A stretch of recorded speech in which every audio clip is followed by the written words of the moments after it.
పార్టీని ఏర్పాటు చేసి కొండా లక్ష్మణ్ బాపూజీ గారు ఇచ్చిన ఆశ్రయం జలదృశ్యంలో జెండా ఎత్తిన విషయం మీకు తెలుసు. మరి 25 సంవత్సరాల్లో ఒక అరుదైన చరిత్ర కలిగిన పార్టీ బీఆర్ఎస్ పార్టీ.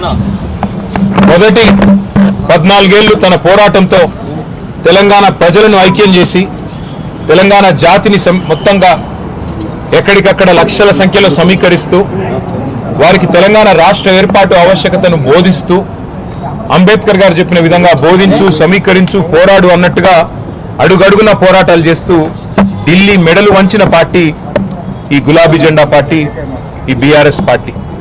10 ఏళ్ల పాటు ప్రజలు అధికారం ఇస్తే మరి ఒక బాధ్యతగా భావించి రాష్ట్రం సాధించిన పార్టీకే ప్రజలు బాధ్యతనివ్వడాన్ని ఒక గౌరవంగా భావించి రాష్ట్రాన్ని అగ్రభాగాన 10 ఏళ్ల తన పరిపాలనలో నిలబెట్టిన నాయకుడు మహానాయకుడు కేసీఆర్ గారు.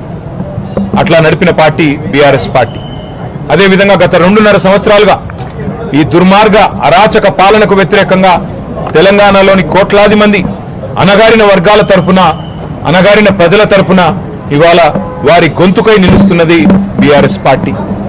ఆనాడు 14 ఏళ్లు ఉద్యమ పార్టీగా, 10 ఏళ్లు అధికార పార్టీగా, గత 2.5 ఏళ్లు ప్రతిపక్ష పార్టీగా అన్ని పాత్రలు, ప్రజలిచ్చిన ప్రతి పాత్రను సమర్థవంతంగా పోషిస్తూ ఇవాళ భారతదేశ చరిత్రలోనే అతి కొద్ది పార్టీలు, 25 వసంతాలు పూర్తి చేసుకున్న పార్టీలు వేళ్ల మీద లెక్కబెట్టదగ్గ సంఖ్యలో ఉంటాయి.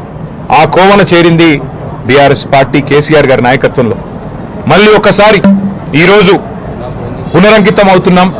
ఖచ్చితంగా తెలంగాణ ప్రజలకు ఒక స్వీయ రాజకీయ అస్తిత్వం ఉండాలి అని ప్రొఫెసర్ జయశంకర్ గారు ఎప్పుడు ఏదైతే చెప్తా ఉండేవారో, ఎట్టి పనికైనా మట్టి పనికైనా మనవాడే ఉండాలని చెప్తా ఉండేవారో, అట్లాగే మళ్ళీ పునరంకితం అవుతాం.